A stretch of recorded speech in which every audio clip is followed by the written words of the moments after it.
बनाए थे कल हम लोग परमे जो बनाए थे 10.6। उसमें क्या था? उसमें था कि एक वृत्त की जीवाएं बराबर है, एक वृत्त की जीवाएं बराबर है तो केंद्र से समदूरस्थ होती है, यानी जीवा की लंबाई बराबर था और सिद्ध करना था कि केंद्र से वो समदूरस्थ होती है, यानी समान दूरी पर होती है। आज उसका उल्टा है कि वृत्त के केंद्र से समदूरस्थ जीवाएं हैं, मतलब केंद्र से वो बराबर दूरी पर है और सिद्ध करना है जीवाएं क्या होती है, बराबर है। कल वाला जो प्रश्न था उसमें था जीवाएं बराबर है और सिद्ध करना है केंद्र से समान दूरी पर होती है, यानी समदूरस्थ होती है। और आज है कि नहीं, समदूरस्थ है वो जीवाएं और सिद्ध करना है कि वो बराबर दूरी पर जीवाएं बराबर होती है। समदूरस्थ है तो जीवाएं क्या होती है, बराबर होती है। हम लोगों ने एक वृत्त लिया वो केंद्र वाला, एक जीवा ए बी है और एक जीवा सी डी है। केंद्र से उसकी दूरी ओ एम लंब खींचे हैं, यानी दूरी लंब ही होता है, दूरी जो होता है वो क्या होता है, लंब ही होता है। यानी ये भी जीवा की दूरी ओ एम है और सी डी जीवा की दूरी ओ एन है और ये जीवाएं ये दूरी जो है सो बराबर है, यानी ये ए बी और सी डी केंद्र से समान दूरी पर, ए बी और सी डी केंद्र से समान दूरी पर। तो वही लिखा है कि वो केंद्र वाला एक वृत्त है जिसमें जीवाएं ए बी और सी डी केंद्र से समदूरस्थ है। समदूरस्थ है कर मतलब एक जीवा की दूरी है ओ एम और एक जीवा की दूरी है ओ एन। ओ एम और ओ एन दोनों क्या है, बराबर है। अब इसके लिए हमको सिद्ध करना है जीवाएं ए बी बराबर सी डी, जीवाएं ए बी बराबर सी डी सिद्ध करना है। ध्यान दो, जीवाएं ए बी बराबर सी डी कैसे हम लोग सिद्ध करेंगे? इसके लिए हम रचना कर दिए ओ को ए से मिलाए और ओ को सी से मिलाए। ध्यान देना, बताओ जब ये लंब खींचा हुआ है इसका मतलब हम लोग फॉर्म पढ़ चुके हैं, केंद्र से जीवा पर डाला गया लंब जीवा को समद्विभाजित करता है, जीवा को समद्विभाजित करता है। इसका मतलब ए एम और बी एम क्या है, बराबर है और सी एन और डी एन क्या है, बराबर। अब हम पूरा ए बी बराबर सी डी हम सिद्ध नहीं कर पा रहे हैं, ये पूरा जीवा ए बी बराबर सी डी हम सिद्ध नहीं कर पा रहे हैं।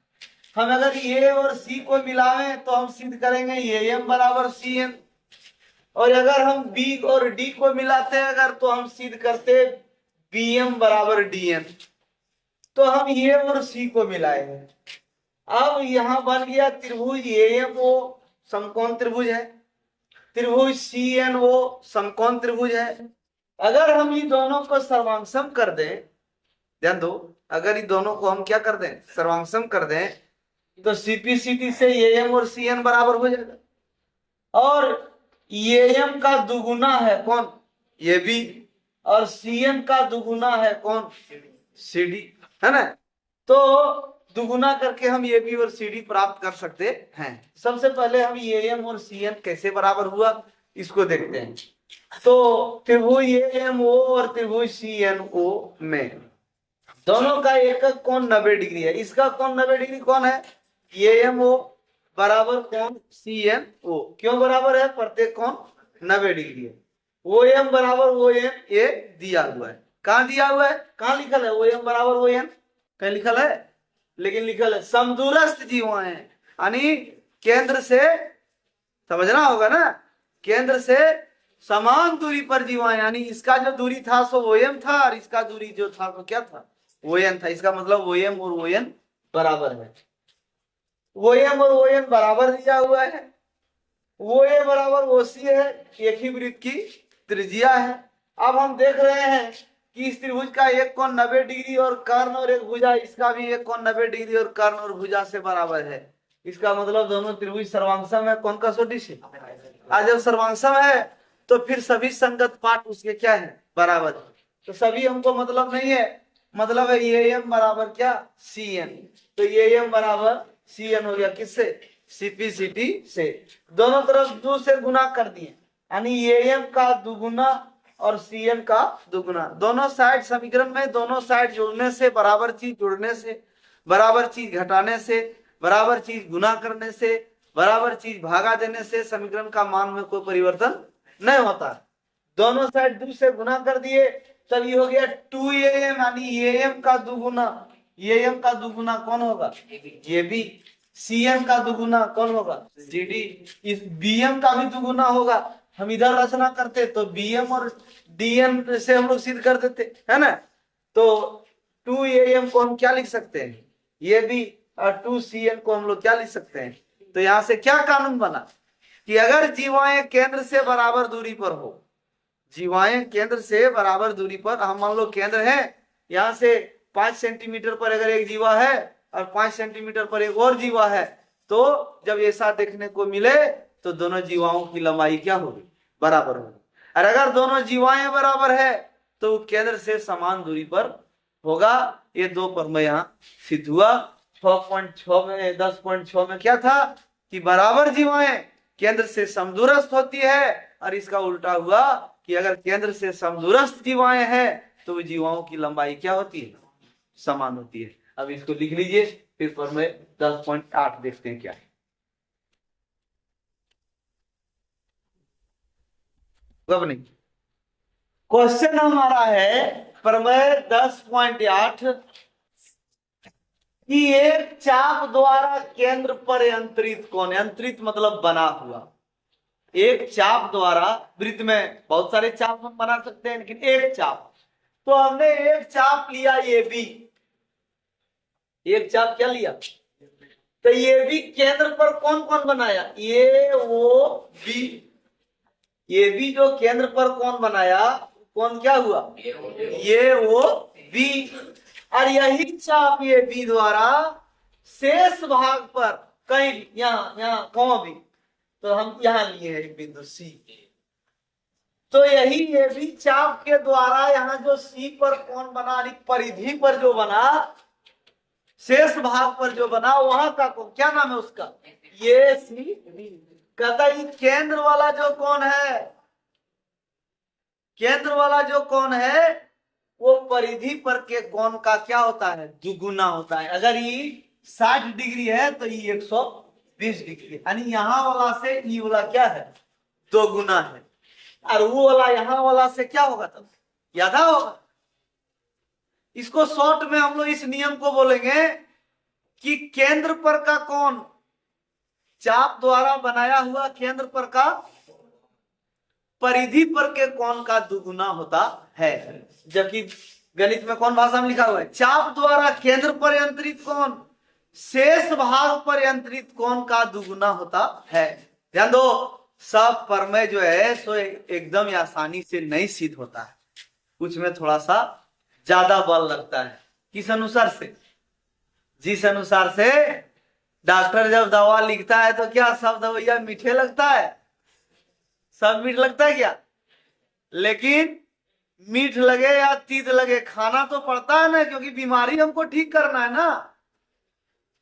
मीठा लगे या तीता लगे। अभी इसके पिछला बनाए केवल सर्वांगसम किए सिद्ध हो गया, केवल सर्वांगसम किए सिद्ध हो गया। लेकिन इसमें देखो कैसे सिद्ध करेंगे इसको। हम पहले परीक्षा में आता था सिद्ध करने के लिए। ये वो बी कोण जो है केंद्र पर का वो दुगुना है किससे? परिधि पर के कोण। तो प्रमेय हम लोग जब बनाते हैं तो क्या लिखते हैं? सबसे पहले दिया है, सबसे पहले लिखते हैं दिया। क्या दिया है? वो केंद्र वाला एक जिसमें चाप ये बी द्वारा केंद्र पर यंत्रित कोण है, ये वो बी, ये वो बी है केंद्र पर का कोण, और वृत्त के शेष भाग पर यंत्रित कोण ए सी बी है। ये केंद्र परिधि पर के कोण ए सी बी है शेष भाग पर, और केंद्र पर है ये वो बी। हमें सिद्ध करना है केंद्र पर का कोण यानी ये वो बी दुगुना है किससे? ए सी बी से। इसके लिए हमने रचना किया। क्या रचना किया? ध्यान दो, सी को ओ से मिलाया, सी को ओ से, और आगे तक बढ़ा दिया। कहां तक? एक्स तक बढ़ाया। सी को ओ से मिलाया और एक्स तक। ई कोण का नाम हम दे दिए एक। क्यों दे दिए? क्योंकि यहाँ 4 कोण 5 कोण लिखना पड़ता है, तो ज्यादा लिखने से वो थोड़ा सा ज्यादा लंबा दिखता है, इसलिए इस कोण का नाम क्या दे दिए? वैसे एक नहीं देते, क्या नाम होता है इसका? ये सी ओ, इसका नाम दे दिए क्या? दो। जबकि था क्या? बी सी ओ, इसका नाम 2 दे दिए, इसका नाम 3 दे दिए, इसका नाम 4। चाहते तो इसका भी नाम 5 देते, इसका 6 देते, क्योंकि ये भी कौन लिखे हैं, लेकिन नहीं, इसको रहने ध्यान दो। अभी तक क्या प्रमाण दिए देखो तो, यार दिख रहा है त्रिभुज एगो ये वो सी, जिसका एक भुजा, देखो इसको हम समझा रहे हैं यहां से, त्रिभुज ये वो सी में सीओ को कहां तक बढ़ा दिया गया है? देखो यहां से, क्या ये बाह्यकोण बना? क्या बाह्यकोण दो अभिमुख अंतःकोणों के योग के बराबर होता है? तो बता तो, ये बाह्यकोण है, तो ये अभिमुख अंतःकोण इस त्रिभुज में कौन है? 1 और 4। क्या लिखे यहाँ कि हम जानते हैं, यानी चूंकि किसी त्रिभुज में यदि एक भुजा को बढ़ा दिया जाए तो बना बाह्यकोण 2 अभिमुख अंतःकोणों के योग के बराबर है। किसी त्रिभुज में एक भुजा को बढ़ाया जाए तो बाह्यकोण 2 अभिमुख अंतःकोणों के योग के क्या होता है? इसलिए त्रिभुज ये वो सी में हम देख रहे हैं, तो पूरा डिटेल कर दिए। ये वो सी में हम देख रहे हैं कौन कौन बाह्यकोण है? ये वो एक्स। तो क्या ये वो एक्स किसके बराबर होगा?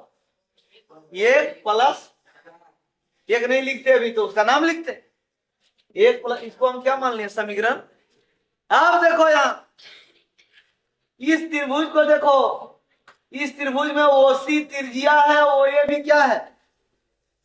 अरे ओए भी क्या है? त्रिज्या है। और इस त्रिभुज ओसी भी त्रिज्या है, ओए भी त्रिज्या है। त्रिज्या एक वृत्त का बराबर होता है, तो एक त्रिभुज में 2 भुजा बराबर है। 2 भुजा बराबर होने से क्या होता है? उसके सम्मुख कोण क्या होते हैं? बराबर होते हैं, बड़े हैं। आप लोग बोल भी रहे थे एक दिन, जो बोला पर मैं को नहीं बोला कि बराबर त्रिभुज में बराबर भुजाएं के सम्मुख कोण क्या होता है? बराबर होता है। तो वही लिखे, त्रिभुज ये वो सी में ये वो बराबर क्या है? क्यों बराबर है? एक ही वृत्त की, तो 2 भुजा बराबर है, तो उसके सामने वाला 2 कोण क्या होगा? बराबर। तो बताओ ये वो के सामने वाला कौन कौन है? 1। सीओ के सामने वाला कौन कौन है? 4। इसका मतलब 1 और 4 क्या है? क्यों बराबर है? बराबर भुजाओं के सम्मुख कोण। इसे समीकरण 1 को फिर लिखे, क्या ये वो प्लस 1 प्लस क्या 4 के जगह पर 1 बैठा सकते हैं? ध्यान दो इधर, 4 के जगह पर 1 बैठा सकते हैं, दोनों क्या है? बराबर है। तो 4 के जगह पर क्या बैठा दी? तो 1 और 1 जोड़ेंगे तो होगा 2 कोण है। 1 और 1 यहाँ 2 जोड़ नहीं है, कौन का जोड़ है? तो कोण 1 और कोण 1 जुटेगा तो क्या होगा? 2 कोण 1। इसको मान लिया क्या? समीकरण। जो घटना इधर से हुआ वही सेम घटना इधर से हो रहा है। देखो तो, कौन त्रिभुज में? बी ओ कौन कौन बाह्यकोण है? अगर हम पूरा डिटेल करते तो जब सेम काम इधर कर दिए, इसलिए यहाँ क्या लिख दिए? इसी प्रकार बताओ, जब ई कोना एक कोण 1 का दुगुना हुआ तो क्या ई कोना कोण 2 का दुगुना ना होगा? सेम उसी तरह से जिस तरह से इधर काम हुआ है। बी ओ सी में कोण बी ओ एक्स बाह्यकोण है, इसलिए कोण बी ओ एक्स बराबर दुगुना है कौन कौन का? 2 कोण। मैंने यहाँ वाला कोण का दुगुना हुआ ई कोण हुआ। इसको मान लिया समीकरण 3। दोनों समीकरण को जोड़ दिए, 2 और कौन समीकरण 2 और 3 को जोड़ने पर, और दोनों समीकरण को जोड़े, समीकरण कैसे जुड़ता है? बायां बायां जुड़ता है, दहिना दहिना जुड़ता है। बताओ 2 का बायां क्या है? ये वो एक्स प्लस समीकरण 3 का बायां है कौन? B O X. इसका दहिना है 2 कोण 1 2 कोण 1 प्लस 2 कोण 2। ये दोनों कोण को जोड़ो, यहाँ जोड़ो। ये वो एक्स मतलब ई कोण और बी वो एक्स मतलब ई कोण, ये दोनों कोण जुटेगा तो ये पूरा कोण हुआ ये वो बी। जिस तरह से यहाँ चतुरों से सरन प्लस सरन से चकाय, क्या लिखेंगे? चतुरों से चकाय। कौन ये वो एक्स ई कौन, और कौन बी वो एक्स ई कौन, इसको एक एक नाम क्या दे सकते हैं? ये वो बी।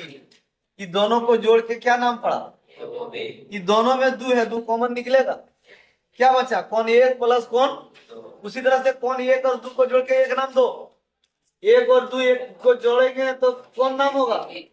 ये सी। तो क्या केंद्र पर का कौन परिधि पर के कौन का क्या आया? दुगुना, बराबर नहीं, क्या गुना? दो गुना। ये है 60 डिग्री, तो ये वो भी कितना है? परिधि पर का कोण 60 डिग्री, तो केंद्र पर का कोण 120 डिग्री।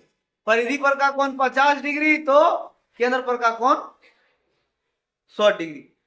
केंद्र पर का कोण 100 डिग्री, तो परिधि पर का कोण, यानी केंद्र पर का कोण दुगुना है, तो परिधि पर का कोण इससे क्या है? आधा है।